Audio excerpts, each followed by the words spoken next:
এই আইনখনৰ বিৰোধিতাৰে আজি সৰ্বত্ৰ অসমীয়াই প্ৰতিবাদ কৰিছে। অসমৰ প্ৰতিজন মানুহে ক'ব খুজিছে যে এই নাগৰিকত্ব সংশোধনী আইন,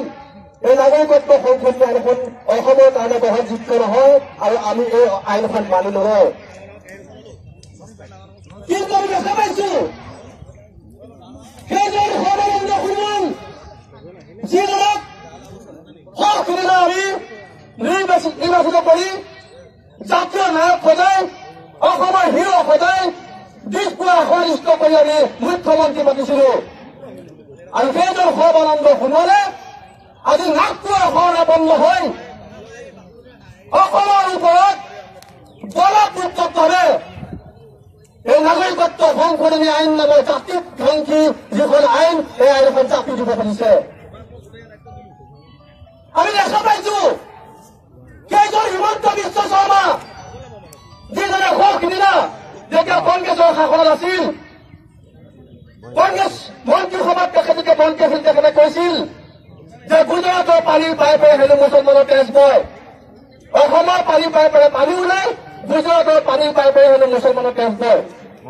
আৰু কেইজন হিমন্ত বিশ্ব শৰ্মাই এতিয়া ইমানেই হিন্দুত্ববাদী দৰ্শনত প্ৰৱেশ হৈ গ'ল যে তেখেতে আফগানিস্তান, পাকিস্তান, বাংলাদেশত থকা হিন্দুসকলক নাগৰিকত্ব দি ভাৰতীয় কৰিব খুজিছে। এয়াই হ'ল হিমন্ত বিশ্বৰ চৰিত্ৰ। আৰু অমিত শ্বাহ, নৰেন্দ্ৰ মোদী এই সকলো লোকে আমাৰ অসমৰ প্ৰতিবাদক আওকাণ কৰি অসমীয়া মানুহক দমনমূলক নীতিৰে আমাৰ এই যি কা বিৰোধী আন্দোলন, এই আন্দোলন লখিমূৰ কৰাৰ চেষ্টা কৰিছে। আমাৰ কেইবাটাও জীৱন আমাৰ নোহোৱা হৈ গ'ল এই কা বিৰোধী আন্দোলনত। আমি এটা কথা কেন্দ্ৰীয় চৰকাৰক,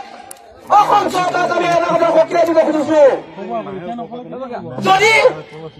এই নাগৰিকত্ব সংশোধনী আইনখন বাতিল নকৰে তেতিয়াহ'লে কিন্তু চৰকাৰ হৈ যাব। আমি চৰকাৰ ঘূৰাই দিম। তেখেতলোকক দিছপুৰ আৰু দিল্লীত বহাইছে কোনে? এই সকল জনসাধাৰণে। আৰু এই সকল জনসাধাৰণ যেতিয়া একত্ৰিত হ'ব, এই সকল জনসাধাৰণে যেতিয়া সংকল্প ল'ব, তেতিয়া কিন্তু চৰকাৰ হৈ যাব।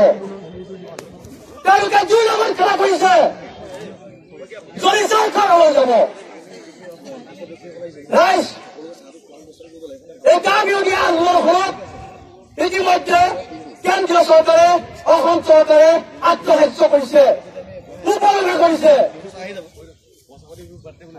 সিদিনা নাগপুৰৰ যি পোহনীয়া কুকুৰ ৰঞ্জিত দাস, এই ৰঞ্জিত দাসে কৈছে এই আন্দোলন হেনো কোনো কণী বেপাৰী, আলু বেপাৰী আন্দোলন। ৰঞ্জিত দাসে নিজকে কি বুলি ভাবিছে? আৰু সেই ৰঞ্জিত দাসৰ কিনাৰতে লৈ এসময়ত যাক আমি মহামাৰী অভিনেত্ৰী কৰিছিলো, বদ্ধদুৱাৰ সমষ্টিৰ বিধায়িকা আঙুলতাই হিন্দু হোৱা কৌদৰে মূৰ জোকাৰি আছে। আঙুলতাই কি বুলি ভাবিছে? এই নাগৰিকত্ব সংশোধনী বিধায়ক বুলি যিখন বিল আছিলে, সেইখন কি তেওঁ বাকৰ পুতেকৰ চিনেমাত থকা বিলখন বুলি ভাবিছে নেকি? আমি সকীয়াই দিব খুজিছো কেন্দ্ৰীয় চৰকাৰক, আমি সকীয়াই দিব খুজিছো ৰাজ্য চৰকাৰক, আমি সকীয়াই দিব খুজিছো হিমন্ত বিশ্ব শৰ্মা আৰু সৰ্বানন্দ সোণোৱালৰ দৰে মানুহক যে অসমীয়াই তেওঁলোকক কেতিয়াও ক্ষমা নকৰে। সময় বৰ নিষ্ঠুৰ, সময়ৰ বৰ নিষ্ঠুৰ, আৰু সেই সময়ৰ বৰাহত পৰি তেওঁলোকৰ যি ধ্বংস, সেই ধ্বংস নিশ্চিত। আমাৰ এই যি কা বিৰোধী সংগ্ৰাম, এই সংগ্ৰামখন বহুত দীঘলীয়া হ'ব। কিন্তু আমি লক্ষ্য কৰিছো এজন ছাত্ৰ নেতৃত্বে আমাৰ এই সংগ্ৰাম পৰিস্থিতিত কৰি দিব খুজিছে। আৰু যাৰ কইনালৈ, যাৰ সংগ্ৰাম ভাৰতৰ প্ৰধানমন্ত্ৰী নৰেন্দ্ৰ মোদী, যাৰ দাদাগিৰি চলি আছে সমগ্ৰ ভাৰতবৰ্ষখন, সেই নৰেন্দ্ৰ মোদীয়ে যাৰ হাতত কৈছে যে অসমীয়াই এনেকুৱা সুন্দৰ আন্দোলন কৰিছে, আমি শুভেচ্ছা জনাইছো। নৰেন্দ্ৰ মোদীৰ নিচিনা মানুহে অসমীয়াৰ আবেগ অসমীয়াৰ অস্তিত্ব অসম আৰু অসমীয়া এই দুটা শব্দ যি স্বাভিমান এই স্বাভিমানক উপলব্ধ কৰিব পৰা হ'ল আৰু আমি যদি অসমীয়া এতিয়াও মনে মনে বহি থাকো তেতিয়াহ'লে পস্তাব লাগিব ৰাইজ এই সংগ্ৰাম দীঘলীয়া হ'ব আশা কৰিছো নাগৰিকত্ব সংশোধনী আইন এই আইনখন বাতিল নোহোৱা পৰ্যন্ত আমি এই সংগ্ৰাম চলাই যাম আৰু এই সংগ্ৰাম চলাই যাবৰ কাৰণে অসমৰ সকলো জনসাধাৰণে অসমৰ প্ৰতিজন অসমীয়া আমাক লগ দিব লগ দিবনে লগ দিবনে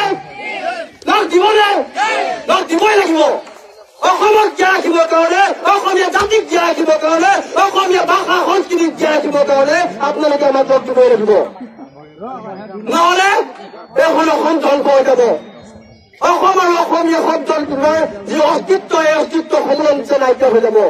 আৰু এইটো আমি কেতিয়াও হ'বলৈ নিদিওঁ ইতিমধ্যে উচ্চতম ন্যায়ালয়ত ন্যায়ৰ যুঁজ চলিছে আমি সদৌ অসম অনুসূচিত জাতি ছাত্ৰ সন্থাই অসম সন্মিলিত মহাসংঘৰ জৰিয়তে এই উচ্চতম ন্যায়ালয়ত আমাৰ আবেদন দাখিল কৰিছো আজি উচ্চতম ন্যায়ালয়ৰ শুনানি আছে আমি ন্যায় যিখন যুঁজ সেই ন্যায় যুঁজ চলাই যাম আৰু আমাৰ যিখন সংগ্ৰাম ৰাজপথৰ সংগ্ৰাম এই সংগ্ৰাম চলাই যাম আকৌ কৈছো আপোনালোক যদি অসমীয়া হয় তেতিয়াহ'লে এই সংগ্ৰামত যোগ দিয়ক নহ'লে কিন্তু অসম ধ্বংস হৈ যাব বৰ বেছি দীঘলীয়া নকৰো আপোনালোকক এটাই কথা জনাব খুজিছো যে আমাৰ এই যি সংগ্ৰাম এই সংগ্ৰামখন আমি অহিংসাভাৱে কৰিব লাগিব আজি অখিল গগৈ ডাঙৰীয়াক বিজেপি চৰকাৰখনে ষড়যন্ত্ৰমূলকভাৱে এই আন্দোলনত যাতে গুৰি ধৰিব নোৱাৰে অতি ষড়যন্ত্ৰমূলকভাৱে তেখেতক কাৰাগাৰত ৰাখিছে তেখেতক মাওবাদী সজাইছে তেখেতক সন্ত্ৰাসবাদী সজাইছে কিন্তু আমি ক'ব খুজিছো সন্ত্ৰাসবাদী অখিল গগৈ নহয় সন্ত্ৰাসবাদী হ'ল সৰ্বানন্দ সোণোৱাল সন্ত্ৰাসবাদী হ'ল হিমন্ত বিশ্ব শৰ্মা সন্ত্ৰাসবাদী হ'ল অমিত শ্বাহ সন্ত্ৰাসবাদী হ'ল নৰেন্দ্ৰ মোদী তেওঁলোকে সংবিধান বিৰোধী কাম কৰিছে সংবিধান বিৰোধী কাম অখিল গগৈয়ে নাই কৰা অখিল গগৈ ৰাজপথত সংগ্ৰাম কৰা মানুহ অসমীয়া জাতীয় জীৱনৰ কাৰণে সংগ্ৰাম কৰা মানুহ অসমীয়া জাতীয় ছাত্ৰ জড়িত কাৰণত তেওঁ সংগ্ৰাম কৰা মানুহ গতিকে অখিল গগৈক আমি এই সন্মতিৰ পৰাই আজি কেন্দ্ৰীয় চৰকাৰ আৰু অসম চৰকাৰক সকীয়াই দিব খুজিছে অখিল গগৈক যদি অতি সোনকালে তেওঁলোকে মুক্ত কৰি নিদিয়ে তেতিয়াহ'লে কিন্তু অসম চলিব আৰু সেই জুইত এই বিজেপি দলটো এই বিজেপি নামৰ জাতিক পুৰি দলটো পুৰি চাহখাৰ হৈ যাব আমি তেখেতলোকক সকীয়াই দিছো যে অখিল গগৈক অতি সোনকালে তেওঁলোকে বিনা চৰ্তে অখিল গগৈ মুক্তি দিয়ক আজি অখিল গগৈ যিখন সংগ্ৰাম কৰি আছে সেই সংগ্ৰামখন অসমীয়া বিৰোধী কেতিয়াও নাছিল ভাৰত বিৰোধী কেতিয়াও নাছিল এই সংগ্ৰাম কোনো মুছলিম আৰু হিন্দুৰ সংগ্ৰাম নহয় এই সংগ্ৰাম কোনো জাতি জনগোষ্ঠীৰ সংগ্ৰাম নহয় এই সংগ্ৰাম হ'ল অসমীয়াৰ সংগ্ৰাম কাৰণ অসম কাৰো চৰণীয়া পথাৰ নহয় অসম কাৰো ডাষ্টবিন নহয় গতিকে আমি অসমীয়াক জীয়াই ৰাখিব লাগিব অসম জীয়াই ৰাখিব লাগিব আৰু তাৰ কাৰণে আমি সংগ্ৰাম কৰিবই লাগিব আৰু বহু কেইজন বিশিষ্ট বক্তা আছে গতিকে বেছি দীঘলীয়া নকৰো আমি এই সংগ্ৰাম চলাই যাম আৰু এই সংগ্ৰামৰ কাৰণে আপোনালোক সদায় প্ৰস্তুত থাকিব লাগিব আগৰ মই সমস্যা কওক আমি নামানো